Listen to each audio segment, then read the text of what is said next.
Hurmatli obunachilarimiz, kimga arzon Spark kerak bo'lsa, mana Avtoshop Gullarda turibdi do'stlar. 2011-yilda ishlab chiqarilgan motor xodoy hemmiri zo'r, metallari bor, motor 1 gram may yemaydi, ellari toza ipis ketilgan, krassisi o'rberna petno bo'lishi mumkin. 15lik diska balonlar qo'yilgan, balonlar 30-40% protektor qolgan. Balonlar toza emas, o'rtadan ham sal pastroq. Orqa taraflarına kelsak do'stlar, mes stoplar qo'yilgan, difuzorlar uzatilgan guruchtili. Bu mashinamiz 3-pozisiya do'stlar. Mana ishlari qizil bo'ladi o'zi. Roli menimcha chiqib tushadi bu umid, ha? Yo'q. Probegincha. Rollar chiqib tushadi, konditsioner bor.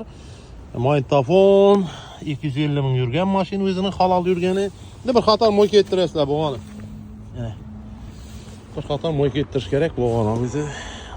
Şax olib kelaman bu ya, şax qo'yilganmi bu mite?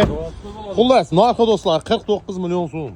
49 million so'mga Spark 2011 3-pozisiya konditsioner metan hamma bilan Avtoshop Gullarda do'stlar. Kelaversa, mashina Avtoshop Gullarda 20-25 million pul bilan kelsa, dogovorga chiqaramiz. Mashinamiz kreditga beraveramiz. Yana nu narx bor, mashinalansa barter ham ishlayveramiz do'stlar. Yana mashin Avtoshop Gullarda 49 millionga Spark. Bitta unday baho yo'q, ha? Yo'q, Matiz baho Spark. Yana bas beringlar do'stlar.